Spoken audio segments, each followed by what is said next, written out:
Countless millions rejoice in this holy infant, Emmanuel, God with us, Lord of the universe, of all nature, of all being.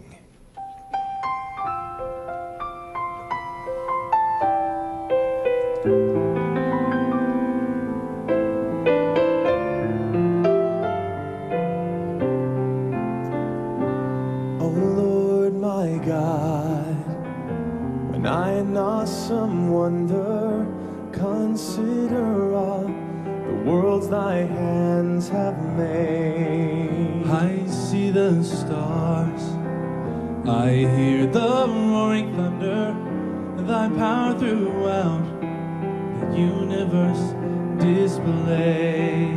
Then sings my soul, my Savior God, to thee.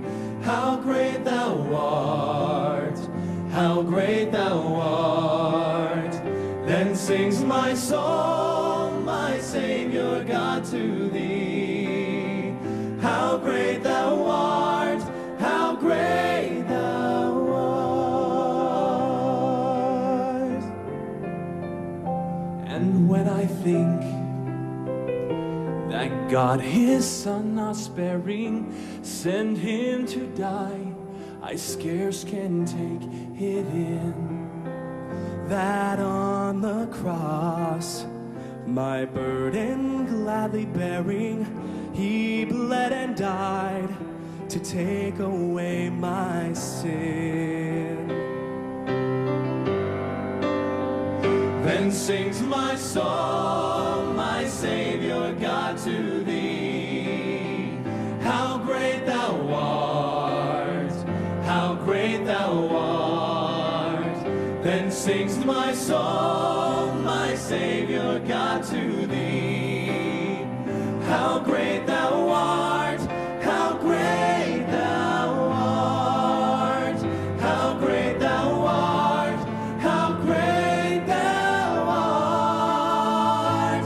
When Christ shall come with shout of acclamation and take me home, what joy shall fill my heart? Then I shall bow in humble adoration and there proclaim, my God, how great thou art. Then sings my soul, my Savior God, to thee. How great thou art, how great thou art. Then sings my soul, my Savior God, to thee. How great thou art, how great thou art,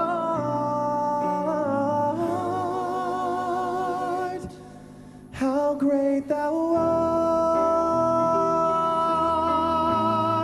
how great thou art.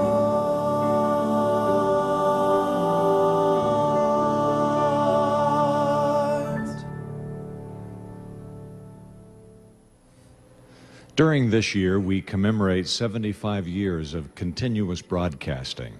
Today's message was written and presented by Richard L. Evans on October 12, 1947. It sometimes seems that we live as if we wondered when life was going to begin.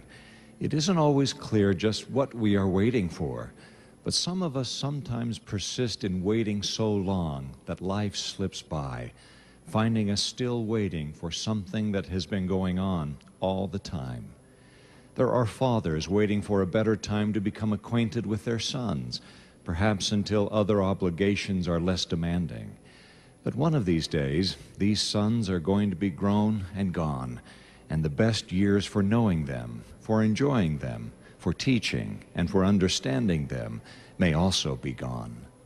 There are mothers who at their earliest convenience sincerely intend to become closer to their daughters, who are going to be more companionable.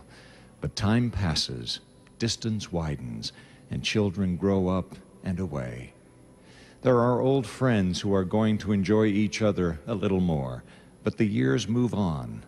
There are husbands and wives who are going to be more understanding, more considerate, but time alone does not draw people closer.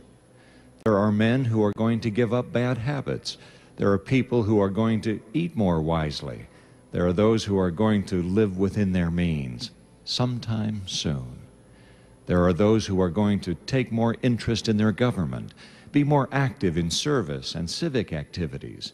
But when? There is no reason to doubt all such good intentions. But when in the world are we going to begin to live as if we understood that this is life? This is our time, our day, our generation. Heaven and the hereafter will have its own opportunities and obligations. This is the life in which the work of this life is to be done. Today is as much a part of eternity as was any day 1,000 years ago, or as will be any day 1,000 years hence. This is it. Whether we are thrilled or disappointed, busy or bored, this is life, and it is passing. What are we waiting for?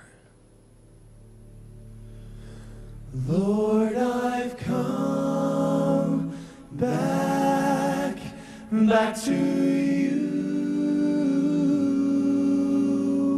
for thou hast shown me the way, and Lord, I know my life is all for thee.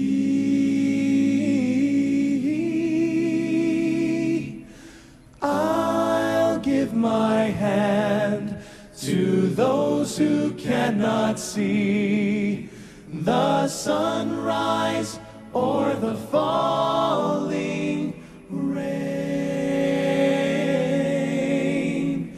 I'll sing my song to cheer the weary along, for I may never pass this way again.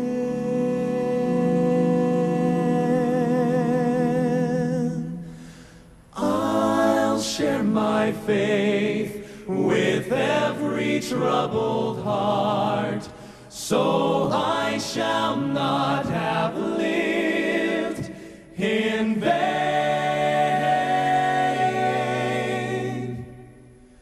I'll give my hand, I'll sing my song, I'll share my faith, because I know